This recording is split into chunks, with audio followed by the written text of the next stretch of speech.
Alright everyone, I hope you're ready for this game. This one's called Home Free Bad Guy Blob Tag, and it is one of the best tag game ideas that has ever been shared with me. I played it with my groups. It was fantastic, and it's for grade 1 to 6. You'll need hula hoops and pool noodles.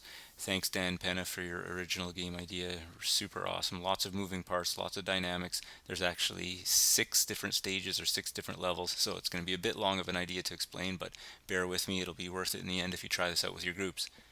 So to start, you're going to place down hula hoops on the floor, and you're going to have your players. This is a tag game, so they're spread out in a different area. And you're going to have 2 taggers who are going to be it to start. Actually, depending on your number, so if you have 20 players, somewhere around there, use 2 taggers and 4 hoops probably works best. 30 players, 3 and 5. And if you have 40 players, 4 and 6, and you could actually even have bigger groups. This would be a great game if you have like 50 or 60 kids, as long as you have the room. Super awesome. So yeah, we're going to look at the level 1. So remember, 6 levels. First level, you're going to talk about the home free mechanism. And the home free mechanism, you're probably already guessing already, involves the hula hoops or the home free spots. You might have seen something like this before. And so on the game, any player who goes into the home free hula hoops will be safe. And so it's a learning stage. So the players will learn kind of one stage at a time. Players are running. If they go into a hoop, they're safe there. Now, if another player goes up to that player in the hoop, because there can only be one in a hoop at a time, and if they say the secret word, or we call it the password, so the password was pineapple, you have to decide that before the round starts. And then the player who's in the hoop has to give room, leave the hoop, and give room to the next player. So that player who is just out of the hoop cannot re-enter that hoop until he or she has gone into one of the other hoops first. And so that's kind of how the home free mechanism works. Also, as the game goes on, taggers are running around, and anybody who gets tagged just has to go out. They go off to the side, they just sit down and they watch, and they're not going to be there for long, and it's only for level 1. It's a learning stage, so it's not like everyone's just sitting out on the side, so don't worry about that. And you can of course play this level, so the game continues on, but you play this level until you're comfortable with it. So another player is caught, they go off to the side, so on and so forth. And again, the home free mechanism, anytime, and the kids love going in the hoops, right? So they'll figure out when's a good time to and when's not. Pineapple's said, so that player's got to leave and give place. So that's level 1, home free mechanism. Once you're done that, move on to level 2.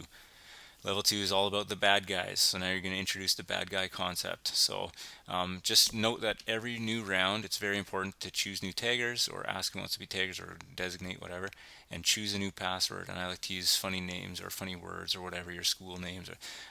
So yeah, so be creative with that. So we're ready for level 2. Bad guys, anytime now. If a player is tagged, so taggers go around, they tag somebody with a noodle, that player becomes a bad guy. And to show others that they're a bad guy, they can put a thumbs up, and they're actually bad guys. What they're going to do is they're going to help the tagger, so that's their job. Now that they're tagged, they're going to help the tagger, but they can't run. So the bad guys will go around, and they're walking to try and tag players. Of course, they couldn't tag anyone in the hula hoop, um, so bad guys cannot run. That's super important. One of the maybe the most important thing to try and remind the students, as you're a bad guy, you can't run. So tagger tried to tag somebody else. They went to that hoop. They're safe there until somebody else goes there and says stinky feet. That was the password for this one. And they have to leave and give room. And so that player who left was then caught. That player doesn't go off to the side like in level 1. Again, they're the bad guy, so we're learning about being the bad guy. They're helping the taggers out. So that player will then go walking around, try and tag another player, which he or she did. Now we have another bad guy, and so on and so forth. So you get the idea. As the game goes on, those bad guys are trying to go and tag people. Once you're done with that level, you're moving on to level 3. Now we go to the blobs, so bad guy blobs. So you start your new round, choose some new taggers, choose a new password, and get going. Well, you have to explain to them what happens in level 3. That now anytime a player gets tagged, so they're still a bad guy, they're going to help the taggers. So now we have 2 players who are tagged. Those bad guys go around walking, but now instead of individually trying to tag people, they have to blob up. So they go together, they hold hands or link arms, whatever you want to do. And now that those 2 players are a bad guy blob of 2, then they can go around and try and tag people. Remember, only walking, so other players can run away. This is where the strategies with the whole hoops starts coming into play a little bit more. So we see another player was tagged over there. The bad guy has to go and search around, try and find another bad guy to blob up with. So blob of 2, and that's that level. Level 4. Now we're looking at bad guy blobs of 3. So same thing. I think you're going to figure this one out pretty quickly. Taggers are going to go around once they've tagged players. Anyone who's a bad guy, before they can help the taggers, they have to blob up in groups of 3. Level 5, now we see bad guy blobs of 4. Same thing. I'm not going to show a bunch of the animations, but the groups have to, not the groups, anyone who is tagged, any of the individual bad guys have to find now other bad guys and link up to groups of 4 before they can go tag people, whether it's 2 and 2 or 3 and 1 or however. And then they could go around and help the taggers.